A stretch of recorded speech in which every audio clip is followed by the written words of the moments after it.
on the Sooner Sports Network from Learfield. Live from Rudy's Country Store and Barbecue. This is Sooner Sports Talk, presented by Rudy's Country Store and Barbecue, bringing you the best in real Texas barbecue. Sooner Sports Talk is also brought to you by Bud Light, easy to drink, easy to enjoy, and by Riverwind Casino, the official entertainment destination of OU Athletics. This is Sooner Sports Talk. Now, here's Chris Plank and Teddy Lehman. And welcome to the stage, Sooner defensive backs coach Brandon Hall. What's up, B. Hall? Welcome to the show, man. Thanks for coming in tonight. Thanks for bringing a cheering section. Yeah, I got my family down here. Got your wife here. Front and center. Family, friends. Yeah, it's great, man. They thought I was going to buy their dinner, maybe. So. Oh, man. Is that what you thought? He's buying it anyway. Okay, it's good. Daughters are here. You're buying it no matter what, exactly. whether you want to or not. Congratulations. Hey, man, congratulations on getting in the playoffs. What was that moment like? We all felt confident, but when you saw the 8 flip and you saw Oklahoma in, man, 4 years of hard work and not by no means mission accomplished, but it had to be a pretty good feeling. Yeah, you know, and my wife being here, she can attest to this. I'm pretty pessimistic, and so like I try not to smile. I try not to celebrate. Spirits. Yeah, Yes. I'm that guy that, you know, if something good happens, you know, somebody starts congratulating and you're just a step away from. Just wait, it's not over yet. Yeah, exactly. You're going to get ran over. Maybe I got that from my mentor. But, you know, I think what's really cool for the defense, the team as a whole, and for me as a coach is when I came here 4 years ago and Coach Venables put this staff together, and that includes Jerry Schmidt, and he laid out this game plan for toughness, for accountability, and the culture that he started. And the thing that I said when I took this job is the reason I took this job is that Coach Venables has always called me to the best version of myself, to the highest possible version of myself as far as pushing myself to be the best version every day. And so I watched our guys get tougher and tougher, and I watched our effort get better. I watched our grade, our GPA went from, you know, my first spring here was like a 1.9 to now it's like a 3.2, and everything that we were preaching was dead on, but the one thing that we lacked was momentum. And you guys know the game of football is about momentum, and, you know, I look back to each year there was just a game.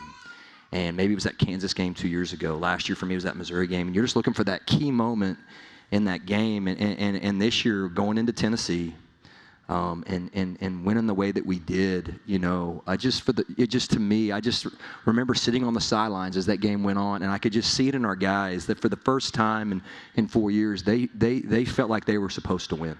And that they, you know, and not necessarily that we're the most talented team, but for the first time we were the tougher team.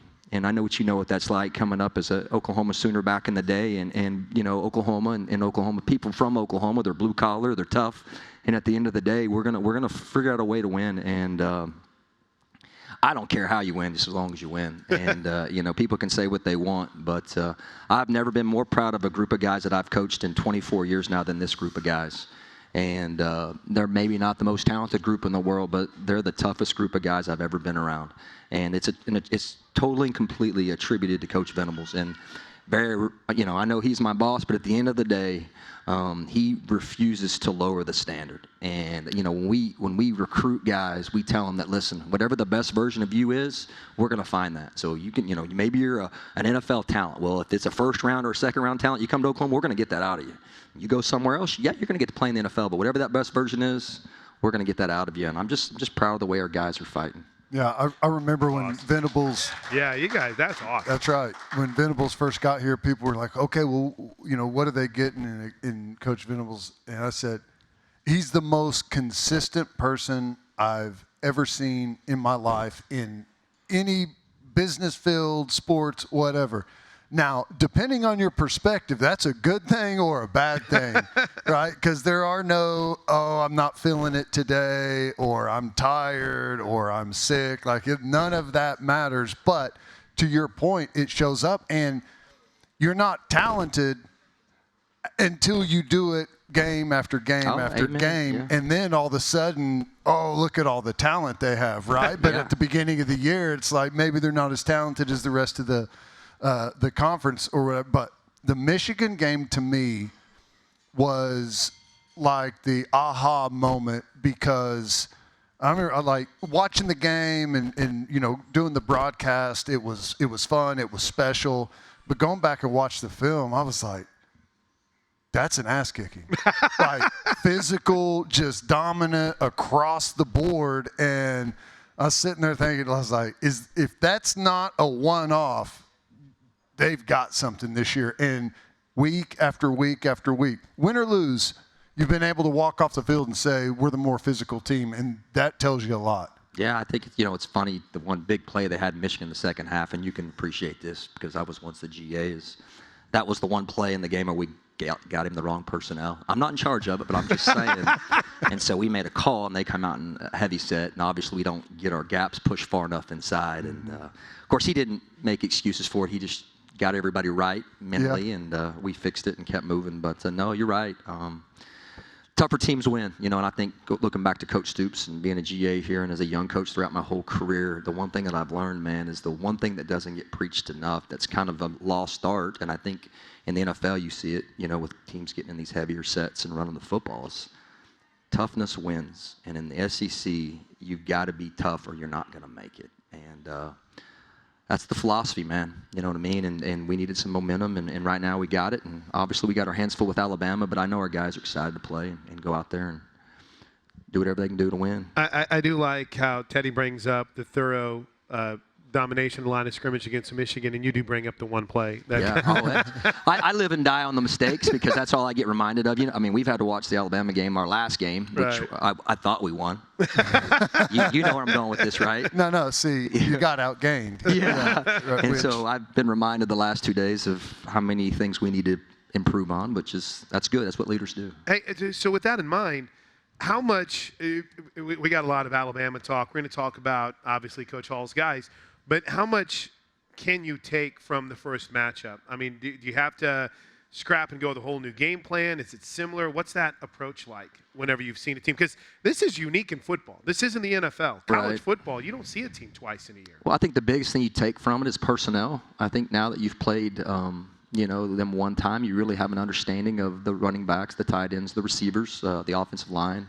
That's the biggest thing that you can take from. I mean, everybody knows they've got some of the best athletes in the country. They've been the bar, so to speak, for, you know, college football the last 10 years. But, you know, one thing I know about Coach Venables is he's the master of you know, giving you one thing one game and then something completely different the next. And he's the proverbial have the pin last. You know, usually that offensive coaches have that, but he's always prided himself on not making it easy for people. And you know, it can be frustrating sometimes as a coach because you're trying to play catch up, but then when you look back on it, you're like, gosh, boy, that was really smart. And so, you know, I guess when you're a leader, you really don't have to explain yourself. You just, you know, find guys that'll follow you and just, you know, pull out your swords and run down the hill. So, what do you think is, I mean, obviously we played Alabama at home last year, but in the same season, whenever you go on the road, and I know defensively it's a little bit different. You know, you're typically playing in a quiet stadium for the most part, unless they hit on something or whatever. But does that swing the edge? I guess how do you view that, and what's the difference in your mind? You don't want to know what I think about this because I'm a defensive coach, and I've laughed about this. Our fans are so loud. You know what I mean? And they're right on top of you that they're yelling when the other team's offense is on the field. And I can't even hear myself think. And so I'm seeing things go on, and I'm like, you know, I'm out there screaming and trying to get everybody's attention. I mean, you guys, like, I'm jumping up and down like an idiot. But then when you go on the road and they're all quiet, you're sitting back and and they can hear you, you know. And so, like, there's this. As a coach, I'm like, it's kind of cool, man. I can sit here and see what they're in, and we'll just kind of, you know, we can help them out. But, you know, our fans they're amazing, and they've had such a great impact on all the games we played this year. But, you know, I've really been impressed with the way we've played on the road. You know, going into the environments we've gone into. There's something about it where everyone just kind of, like, you know, going in and, like, you're getting on the buses to leave town, and there's just kind of this tightening. Oh, it's the closest thing to being, I guess, a gladiator. You know, everybody there wants you to lose, and you know, and I just, as a group, it's really made us so much. You know, and just sitting in that locker room after a big win in the SEC, you know, and I was, you know, and I'm trying not to put this into perspective, but it's like you're going to look back on this year one of these days, and you're going to say, okay, you beat Michigan, you beat Auburn, you beat Alabama, you beat Tennessee, you beat LSU, all in the same year. Well, you'd have probably said, well, crap, yeah, that was the 1970 whatever. They won the national championship. You know what I'm saying? But now this is just pretty common now for the conferences that we're in. But you're going to have to every year. Yeah. So it's like, and so to me, it's like when you go into these places, our guys are really starting to enjoy it. And even in recruiting, you know, I just, you know, and I can't describe it. 100,000 people hating your guts is a lot more powerful than 45,000 people hating your guts. Yeah. I know you've been hated a lot. You know, you're really easy to hate. That's my daily life. It's just different. You know what I'm saying? And, yeah, it is. You kind of relish in it a little bit, you know, and it's kind of brought us together as a group, you know, kind of locking arms and saying, all right, they want us, let's get it. Yep. You were a part of a core memory for me this year, and you might not even realize it, but after the Ole Miss game, I was walking to go down to the Red Room, and you and Coach Venables crossed paths, and you spent a lot of time in the SEC. I mean, you've coached in this league, you've coached against a lot of SEC opponents, and your point was that's this league, right? I mean, it was a frustrating day, but you knew that this team was going to have the ability to bounce back. It's week in and week out, Coach. It's crazy. Yeah, you know, and I'm not throwing stones, but I go back to that moment, you know, and it was the punt return, right? Yeah. And we had the fumble, and I was talking to V about it. You know, he beats himself up. I mean, this is, you know, he doesn't have a hobby. I mean, he's an AD's dream. I mean, that's all he does is football, right? And so he really takes it to heart. And so you tell me you don't have to worry about his golf membership throughout. Oh, he probably got one. I mean, he's the guy that they gave him like those the year he won the Bros. They gave him the club set, and we walk out there, and he's got it in the cellophane still unwrapped, so all the iron spot on the ground. But no, in that moment, you know, he was beating himself up, and I'm like, man, you know, it's a game. Football's such a game of momentum, right? And so. But the thing that we have to do as coaches, and I remind my guys of this every week, is, all right, go home and enjoy, or you know, suffer the loss, right? If it doesn't hurt, then we don't have the right people. But just know tomorrow we got to go get ready to go to battle against another great team, and so you have to have a short-term memory. And so, had we beat Ole Miss, we still would have had to play another great team the next week. And so, having a short-term memory, staying consistent. Trying not to smile, maybe that's why I'm good. Leading by example. Lead by example. Our opening segment, as always, is presented by Noble McIntyre with McIntyre Law. Noble McIntyre Law, award-winning Oklahoma personal injury attorney. We're just getting started with B. Hall. We'll talk about Alabama coming up next. You're watching Sooner Sports Talk live from Rudy's. Sooner Sports Talk is brought to you by Bob Moore Ford, official sponsor of the Patriot of the Game. Bud Light, easy to drink, easy to enjoy. Riverwind Casino, the official entertainment destination of OU Athletics. One Oklahoma, powered by Sooner Sports Properties. Fan-fueled, athlete-focused. Snap. Van Buren fakes the handoff, rolls right, looks, throws late. Oh, intercepted! Wow. Intercepted! Peyton Bowen! What a play in the end zone! The Sooners take it right back! I feel like, Coach, every game, one of the Bowen brothers, if not both of them, are making a big play. Maybe one of the bigger plays of the season. Take me through that. Peyton Bowen, the pick, that really kind of changed momentum and changed that whole game a couple weeks ago. Yeah, so they had just gotten a big play down inside the red zone there, down around the 4, I believe. Interception return, right? Yeah. Mateer pushed him out. Yeah, that's right. That's what it was. And heck of a play by Mateer, by the way. We actually talked about that as a team, because we always go back and watch the game, and we always, Coach V takes every big play of the game to the whole team and talks about it. But Burks and Mateer's effort on that play ended up resulting in no points. And anyway, so it gets down to the 4. They come out in 12 personnel. We're running down the sidelines, get the call in. We're, as you guys know, pretty good up front. And so assuming that most teams will try to throw the ball on first down, make the call. And they motioned in, and they run a Y pop, kind of a 7-corner cut. I know I'm talking to Guy. I was just trying to. Anyways, but I'm looking at you and talking to you because I know you know what I'm talking about. Anyways, but, Peyton, he actually made an amazing play, because at the end of the day, RJ didn't get far enough over. There's 2 tight ends side by side, and one of them stayed in the block, and the other one kind of slammed and then took off. And Peyton actually played high to low. So Peyton was the flat player by rule, but there was nobody in the flat. And so he literally played underneath the corner. And, the guy didn't get his feet set. And, when we recruited Peyton 3 years ago, I've always said he's got the best ball skills of any player I've ever seen. He could be a receiver for us. And it's an amazing play. You know what I mean? He's very instinctive. And, great players make great coaches. That's, like I said,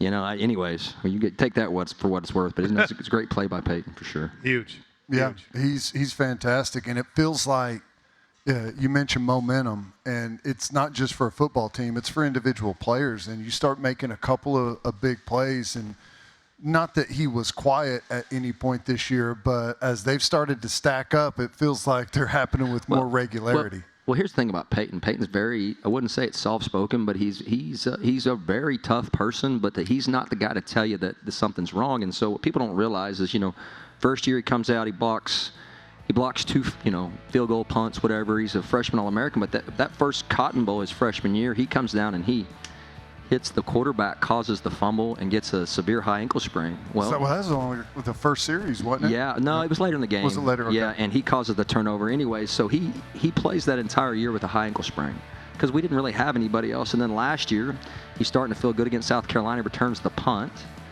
fractures his foot. Oh. Plays the entire year with a fractured foot. And so this is the first time in his career since the first year that he's starting to play healthy, right? And, football is a game of muscle memory. It's a game of instinct. And the more that you do it at a high level, at a high speed, all the natural attributes and things that you bring to the field as an athlete start to play through more and more. And so he's just now reaching his stride. And I just can't imagine the type of player that he'll be this time next year because his footwork, his fundamentals, everything about him just improves each and every week.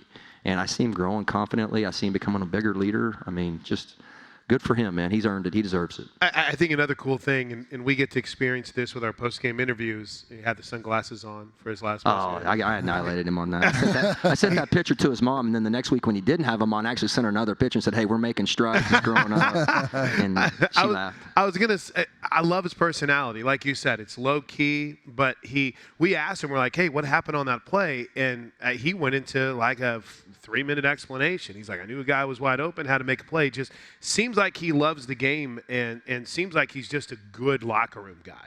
He's, you know what, he's and this is, my grandfather used to say, this best thing you say about a person is he's a good person. Peyton Bowen is a good person. This is a kid that makes all A's, all B's. He's always where he needs to be. He's a good friend to everybody. Loves his family, obviously, and, loves his brother to death. And he just, you surround yourself with good people, man, and then, you help them accomplish your goals. You're generally going to be pretty good.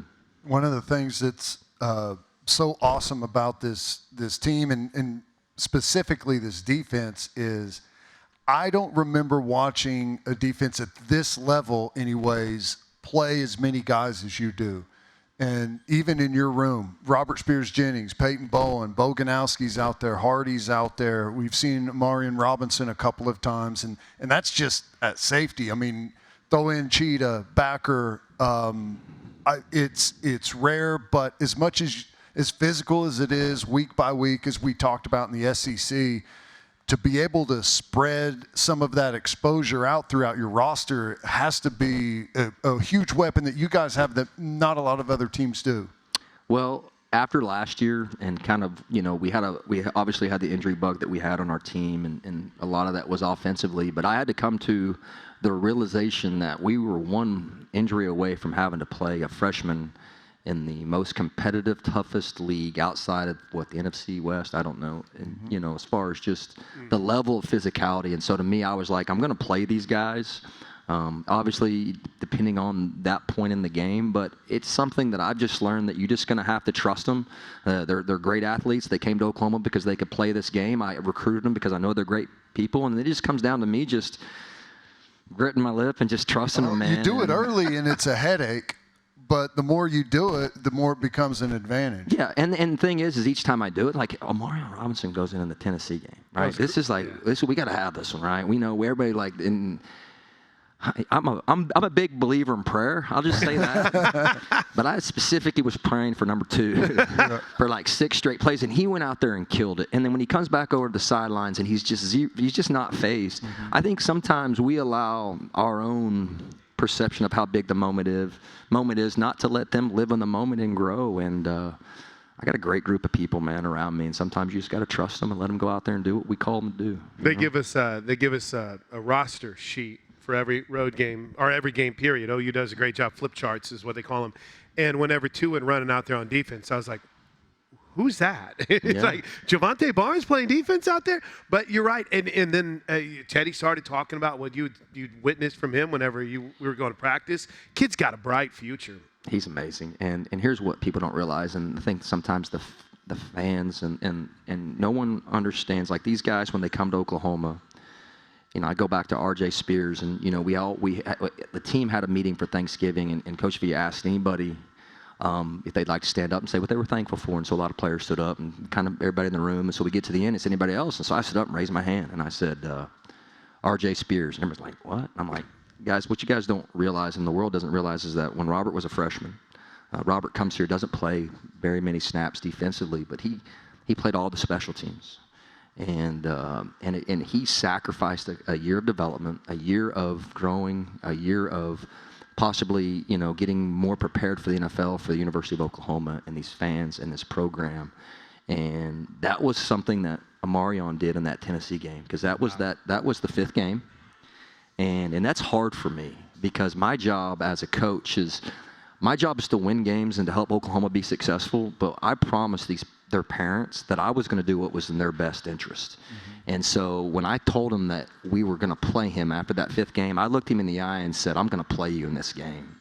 And my word is everything to me. And so when you guys went like, I didn't even tell the head coach, man. I'm like, I'm just going to sneak him in there. We're going to sneak him in there. And he went in there, and the first play out of bounds, he freaking tried to destroy that guy. And I was like, yeah, I told you guys. But trust me.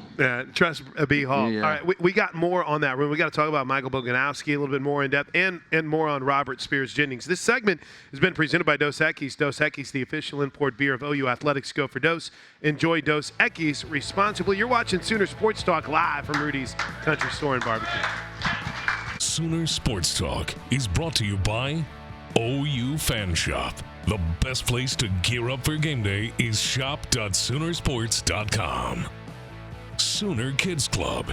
Log on to Soonersports.com/kids for information about joining the Kids Club presented by OG&E and brought to you in part by Devon Energy.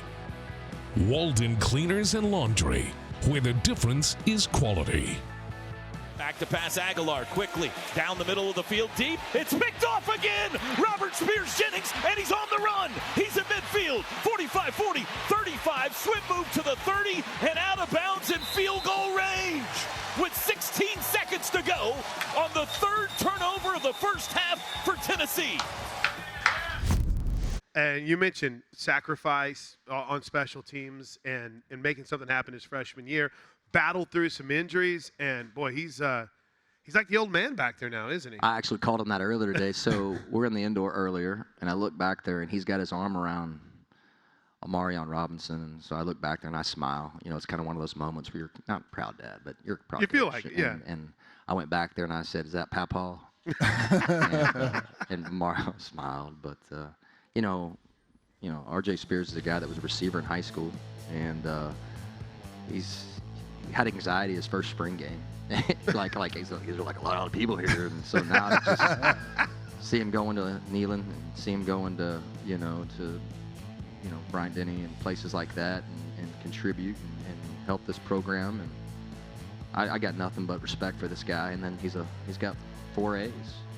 Wow. Did you tell him he should have scored on that interception against Tennessee? The fact that he caught it, so he comes over to me and he goes, I caught it. I said, I know. Let's just start there. You know what I mean? Let's start with the positive. You know what I mean? But we joked in the meeting because there were some guys that didn't block for him. You know how that always goes. Yeah. We always say, well, if you want to know who your real friends are, right? 1, they'll be at your funeral, which you won't know. But 2, who blocks for you on interception is probably another indicator. So.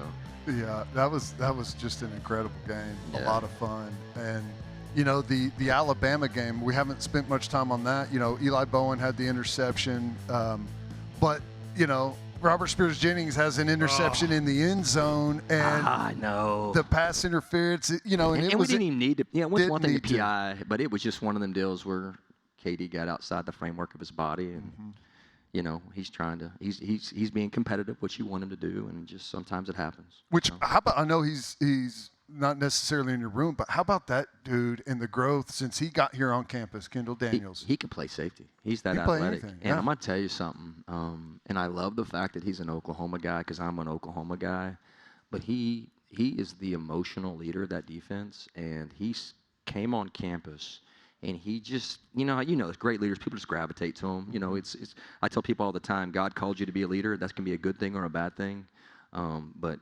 he plays through injury. He doesn't complain. I can see he's hurt, but he just fights and fights and fights. And when we talk about toughness, it starts with that guy.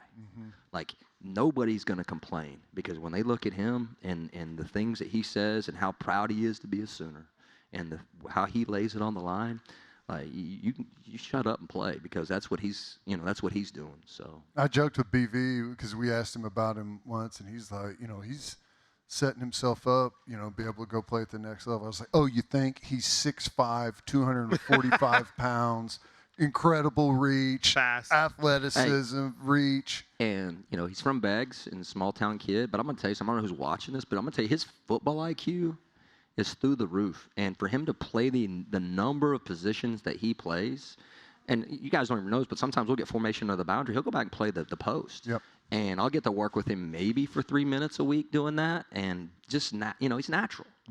And you know, he plays man in the slot, and like you're saying, to be that long, and he's extremely confident, has a very short-term memory when it comes to mistakes, and you know this better than anybody because you played for our head coach.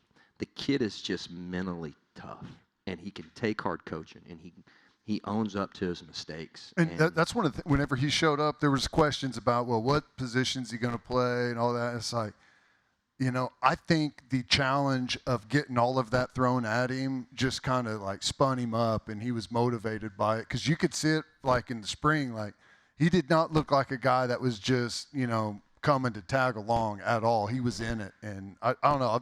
I've been incredibly impressed with him. Well, I think the biggest thing that you really figure out pretty early when you get a transfer is the guys that just kind of dip their toe in. That dude just freaking took off running and just jumped in the deep end, and he's like, "No, I'm here, and I want to be a part of this." And everything that Coach V is saying, and everything that Schmitty is about in the weight room, I'm all in. Well, it's the environment of everyone else on the team doing that. Yeah. You know, it's not a bunch of individuals, because you look at Marvin Jones Jr. Yeah. I watched his film before he came in, and I wasn't so sure. He looks the best he's ever looked as a player. Kendall Daniels, like guys that come in and fall into that group of everyone else is doing it that way. You know, everyone comes up to that level way faster. And I think, you know, that we've had the culture. You've been around. You guys have seen it. You guys do these shows every week. But once you start to get momentum, it goes from a coach-driven team to a player-driven team, because the standard is the standard, right? And once they see the validity of the standard and what hard work actually creates, then you just have to plug and play, so to speak. And now you guys are starting to see, like, all right, we're going to be tough, and we're going to play to the whistle, and we're going to tackle and do all these things. And so once they see that Coach, which we've all been saying, Coach V's been preaching for 4 years, now all of a sudden he's still who he is, right? He's going to be the standard bearer, but at the end of the day, now you see the players calling other players out, and you're like, all right. Yeah. Now it's bleeding into the locker room. These guys aren't going in the locker room and bitch and complaining behind everybody's back. Now somebody's in there saying, hey, dude, get your blankety blank together. Yep. You're the reason. And that's when you know you're figuring things out. Coach Venables said a couple weeks ago that he was getting ready to get on someone, and a couple of players said, we got it, Coach. Yeah. And like in those moments, B-Hall, that's, like you said, that's when you know that it's connected and it's working, right? Yeah, I'm so happy for our head coach, man, because I've watched him live and die each week and never change the standard. And man, it's, you know what I'm saying, when you're so close so many times, and he just is like, no, here's what we're going to do. And, you know, and like I said, it's been really cool, and I'm happy for Oklahoma, you know, and you know, Joe Castiglione and our president and all the people that saw something in the process and knew what they wanted to be about. And now you have a head coach that is the epitome of everything that you want in a head coach. I think, man, it's cool to see that come to fruition. You know, I just wish he wouldn't have started his career off with the bamboo tree and the 5-year deal. And I told him, I said, hey, that's your fault, man. I'm like, I thought that was just a cliche. You know, we had to wait. You know? This segment's been brought to you by Riverwind Casino, official entertainment destination of OU Athletics. All right, when we come back, we'll take, because we only got 30 seconds left in this segment. Let's talk a little bit about Alabama. Let's talk about your path, and we'll get you ready for December 19th, a home playoff game, which is also the final day of classes. Yeah. So it's like finals There's some logistics going on. There's some gonna pretty be good some stuff. It's going to be a fun time. You're watching Sooner Sports Talk live from Rudy. Stick around. Thank you to our cornerstone television partners, OU Health, OG&E, Fowler Auto Group, and Coca-Cola. Sooner Sports Talk is brought to you by Rudy's Country Store and Barbecue, bringing you the best in real Texas barbecue. OU's 2025 football games are available on Ritmo 96.5 FM in Oklahoma City and 101.5 FM El Patron in Tulsa, as well as on these stations' websites. Each OU Spanish broadcast will feature a 30-minute pregame show and a 15-minute postgame show. Hey, I wanted a moment. You did bring a crew. You got an entourage. I know your wife Crystal's here, your kiddos here. Will's too cool to be here with my us. son, Right? he's not a part of the How does a Newcastle circus. guy get a girl out of Tuttle is what I want to know. Well, she was a cheerleader at Tuttle in 9th grade. I ran out of bounds purposely. And, rest is history. Yeah, she saw me up close, and the rest is history. But I got Charlie Hall over here. My daughter over here had been cheering the whole time, and so she's now officially been mentioned on TV. Charlie, So there she is. Merry Christmas. I'm proud of you. I'm proud of you guys for not doing 6-7 because it's all I heard. Oh, there we go. All right, so we're good to go. But family means a lot. I mean, you've been a few places, right? So I did one. I don't know how to put this. So I've always been asked, how do you get one of these jobs, right? And what a dream it is. And Oklahoma is your dream job, and growing up in Oklahoma. But you know, what people don't realize is I've spent close to 4 years, if you added all the weeks and the months together, where I would move somewhere for 4 to 5 months, and my family would stay behind to finish the semester. And add that all up in my 4 years of coaching now? And I've been away from my family close to 4 years. Oh, man. Spent a whole year in Iowa away from them, which I wouldn't recommend. Numerous times I've spent 3 and 4, 5 months away from them, and like I said, it's my why. I know that sounds cliche, but you know, I think the thing that you learn in life, and I think this is what I go back to with my players, is the whole key to life is surrounding yourself with great people and living up to the standards they live by, and just sharing in the successes. And so winning is fun. Like my favorite thing after a win, and they're here, so they're going to hear this, is as soon as we win and come on the field, as I turn and I look for my kids and my wife to come on the field. And my son, who is a different cat, he really enjoys going down and doing the chant. And if you ever watch him, he just puts his hand up, doesn't say anything, but he just throws his hand up. And as a dad, you know, you want it to be worth it. Right. And to me, it's like in that moment, I'm like, all right, God, this is kind of cool. That's really cool, thank man. you. So. That's really cool. That's awesome That to is hear, awesome. man. Great stuff. Let's take a look at our upcoming opponent, because we got a playoff game coming to Norman, and no one probably knows the matchup better than Sooner Safeties coach Brandon Hall. And our opponent preview is brought to you by One Oklahoma, powered by Sooner Sports Properties, Fan Field Athlete Focus. It's a good team coming into town. I think it's a really good team, and you know, here's the deal: you're in the SEC, and it's kind of like being in the NFL. I guess you got to have a short-term memory. Everybody's talented. I think schematically they do as good a job, if not better, than most. They've got a coordinator with a extensive NFL background, and so you see a lot of the same things that you see in the NFL week in and week out. They do a lot of formation adjustments, a lot of window dressing, so to speak, and they try to create big plays. They have, you know, a really, really talented quarterback. They've got probably one of the more talented receiver groups, if not the most talented receiver group in the entire NCAA. I mean, there's a lot of guys on that group that they're going to play at the next level, and they do a great job of making you, one, adjust, but two, communicate. And I think for us as a group, you know, when you start playing teams that force you to keep your eyes in the right place and to talk constantly, it just comes down to your ability to eliminate explosive plays. And I know sometimes fans think, well, man, they gave up X number of yards passing. But I'm going to tell you something. At the end of the day, the goal in this league is to keep people kicking field goals. And the other thing is, if you go into you just mentioned that wide receiver core, Ryan Williams, Jeremy Bernard, all those guys, and they come out of it and their tight end's the leading receiver, I'll take that every day. Yeah, I was so proud because, you know, one thing that I've always said this, right, and this has kind of been my, you know, having been at DC, is you got to keep the ball out of the middle of the field, whether they run it downhill or they throw the ball in the post. And if you go back and you look at our explosive plays from this year, there's maybe been 1 or 2 explosive plays in the middle of the field. They run outside, maybe they run out of bounds, maybe they run a corner route, maybe they catch it and it goes out of bounds. But if I can keep that band from playing and make them snap it one more time, we're good enough up front, and we have one of the best defensive minds in the game at our head coach. And just make them snap the damn ball, dang ball. You know what I mean? And tackle, right? And make them, you know, and I learned this a long time ago in this league, especially with it being a one-possession league, it's not the team that wins, it's a team that chooses not to lose.